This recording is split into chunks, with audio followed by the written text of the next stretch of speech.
Hello and welcome to this edition of Kpsn. For some people, April break was a time to sit back, relax, and catch up on some sleep. But for our Warrior Spring athletes, it was time to put the nose to the grindstone as we near the halfway point of the season. Our boys lacrosse team is working hard to realize their true potential and battling to stay strong with a number of players sidelined with injuries. The boys took a tough 6-4 loss to a strong Catholic Memorial team with 6 full days to recover after that. The team installed new offensive and defensive plays in preparation to take on the Mansfield Hornets on Monday. Our boys came through with a gritty 9-4 win, giving the team a solid momentum push heading into the last night's game against Wakefield. The team is currently in second place behind an undefeated Franklin team, and they will be on the road against Oliver Ames on Monday. Here with King Philip Lax star Avery D'Angelo. How do you feel about the season so far, and how have you impacted the squad? I feel pretty good about the season so far. Just keeping the grind up, keeping working. That's it. That's what you like to hear. The man, the myth, the legend, Avery D. Here with Hayden Schmitz, King Philip Lacrosse Midi, number 11. Yep. Right now, you're one of the leading scorers of the team as a first-year player for this varsity squad. What can you say about your goal scoring? Like, how does it impact the squad? I think it's not really the goal scoring that impacts the squad. I think it's the ball movement when we have players, because while me and Noah Minkowitz, also star midi, leading goal scorer too, we were both hurt while we were out. The ball movement wasn't great, the chemistry wasn't great, so when we got back, the ball movement was better, more goals were scored, so just team player. Talk about the win over Mansfield. It was a gritty win, 9-4. Mink had 4. First game back from his partially torn Achilles, What a great game from him.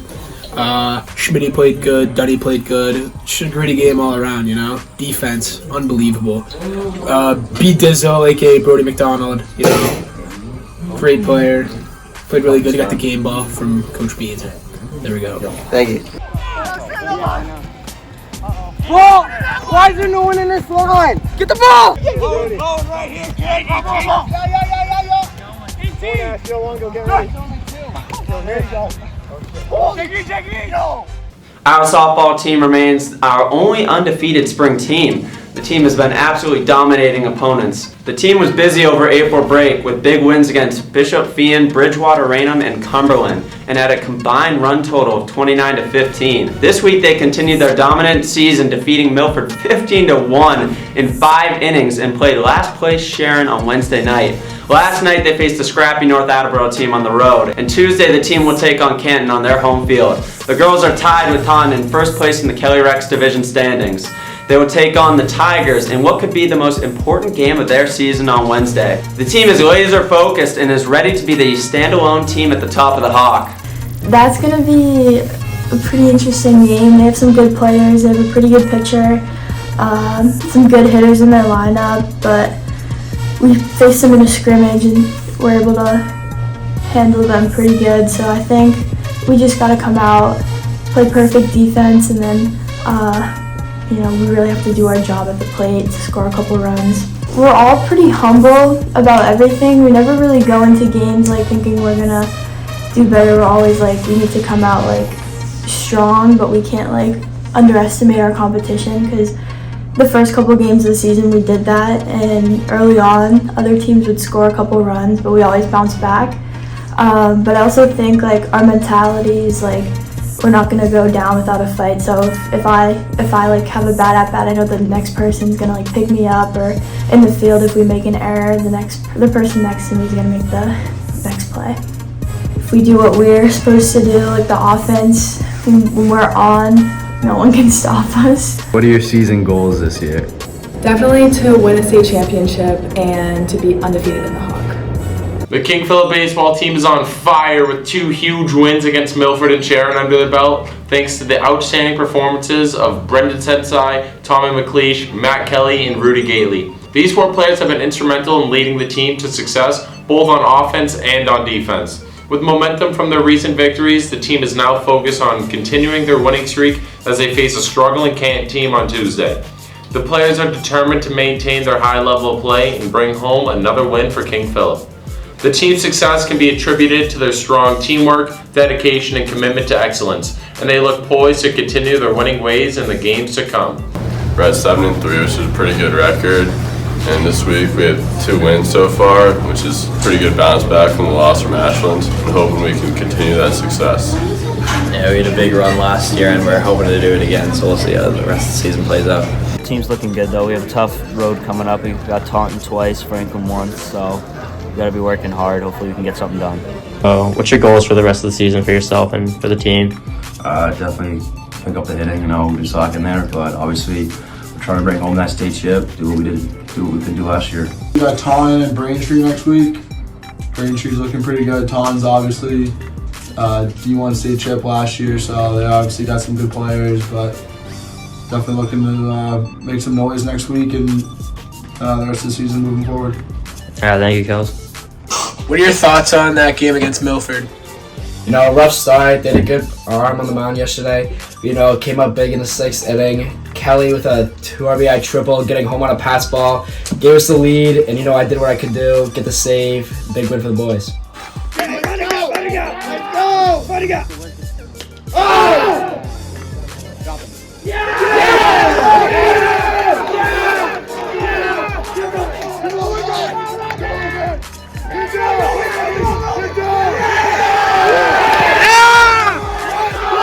The girls lacrosse team has fought it out with a bunch of strong teams with a challenging schedule that they have had. Their record is currently 5-4 with 2 league losses against Foxborough and Franklin and 2 out-of-league losses against Medfield and Walpole. The girls played Mansfield and Franklin this week and fought hard in both games, but unfortunately only came out on top against Mansfield, winning 17-7, where sophomore Mackenzie McDevitt reached a milestone in her career, earning 100 draw controls. She has been a key contributor to the team on both sides of the ball and will look to lead the team through the 3 games they have next week against Oliver Ames, Taunton, and Hopkinton. We're having a very strong season so far. We've had some tough matchups where we've been playing strong against, and we have some good wins too in the Hawk.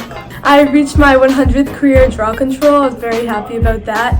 It was during the Mansfield game. It's just been a lot of practicing in the off season, in season, and that's just what's gotten me there. We have some Hawk games next week, and then we're also playing Hopkinton, which that should be a good game. Hopefully we play strong and come out on top. We're almost halfway through the season. At this point, we're 4-3 right now, and we have 2 pretty big games this week. Hoping to bounce back from the 2 losses that we had over break. But we're doing pretty well now, and we know what we need to work on in practice. The boys tennis team has had a rocky start to the season as their record is currently 2-6. On Wednesday, they faced the leading team, the Hawk, that is sure to win it all, Sharon. Our Warriors came into the game knowing they would likely lose, but they still put up a good fight. They have known to play every game with enthusiasm and determination. The team faces North Attleboro today and will hopefully take their 3rd win of the season. On Monday, they will host Bishop Fien on our home court. Get out there at 3:30 to show them some support. We're doing quite not to our standards. We're currently 2-5. We played Milford on Monday. We won, surprisingly, and it was really well. I'm very happy with the results. The girls' tennis team has had a great start to the season and are now 4-2, only losing to Sharon and Franklin. The team has been doing great, due in part to the amazing leadership from senior captains Ahuna James and Shay Melman. Their goal is to make the playoffs, and they are well on their way to qualifying for the postseason play. The team is on the road Monday against Bishop Fien. After the long break and an unfortunate loss to Millis, the volleyball team is looking to regroup, refocus, and fix their mistakes in practice. With last night's game against Nipmuc, the Warriors gained some confidence and will be looking to aim for a win against Dorton, Medfield, and Dayton Rehoboth next week.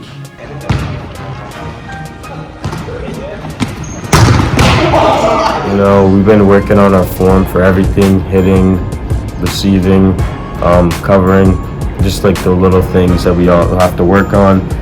We've been getting better as a team together, but I think there's more to work on. Things happen, but we're going to come prepared next time, not underestimate them, because, that's what we've been doing, underestimating a lot of teams, and they've been giving us a tougher time than we hoped. We just got to fix the small things, and then we're going to be good. not a great game against Millis, but we've been practicing hard. We're working on it. When we get into Norton, I'm sure we'll be able to beat them. Our King Philip track athletes had their third dual meet of the season at home on Tuesday, and unfortunately, both the teams lost to Franklin by a devastating amount. This tough loss will not discourage our team from trying even harder, determined to show they are a top contending team at the Hawk Championships later next month. Our teams are traveling to Lincoln Sudbury High School on Sunday for a Division II state relay meet, where our athletes will compete in a series of relay races against all other Division II high schools around Massachusetts.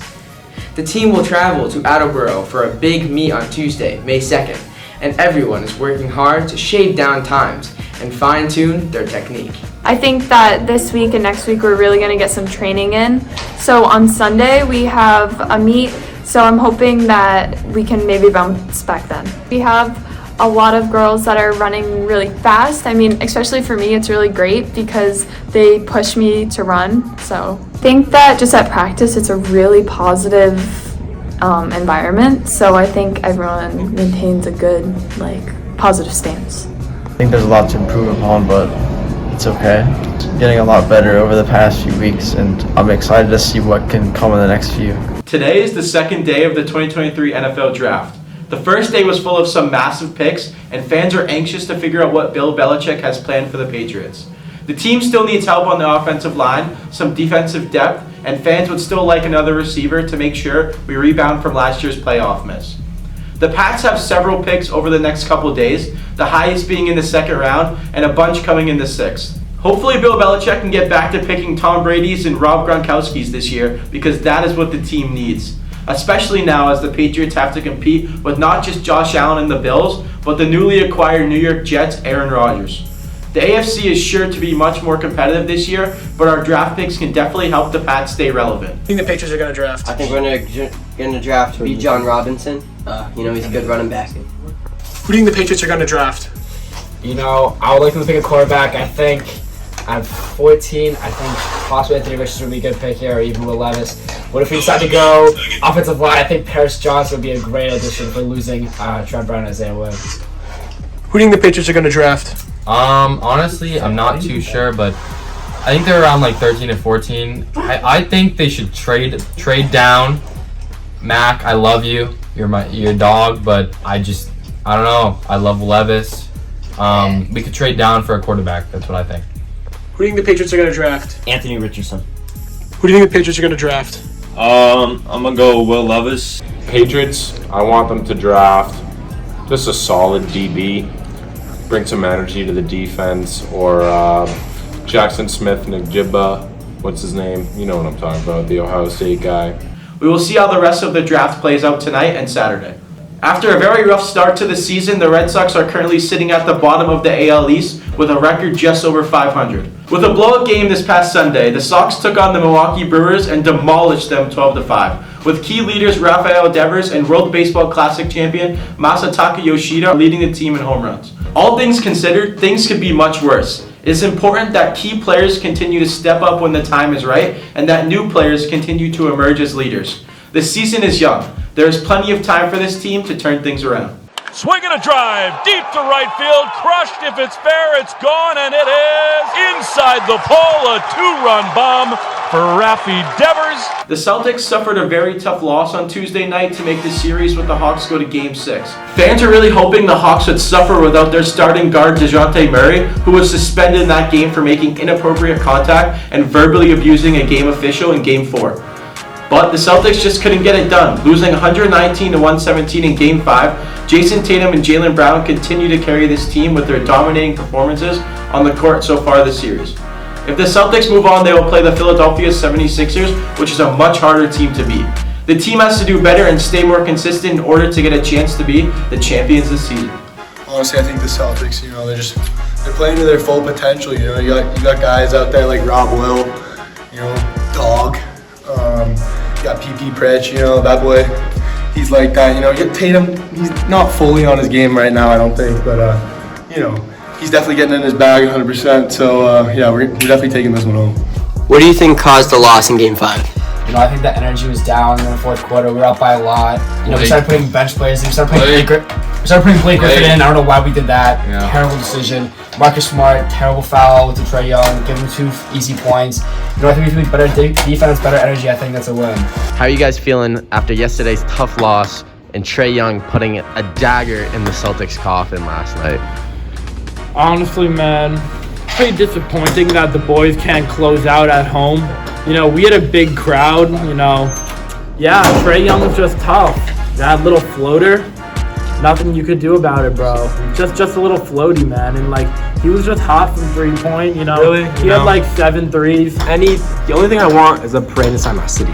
Parade inside my city, yeah. They're in command right now in the first round. They would have to play the Sixers next round, which I think they match up well against. At least they did in the regular season. I think they're a deeper squad than the Sixers. Hopefully, but probably not. Gallinari maybe willing to come back later in that series, so we have the extra depth. In the finals, I got the Celtics, and I got a little surprise for the West. Give me the Sacramento Kings. And I got the Celtics at 4. I'm here with EJ Apokriski.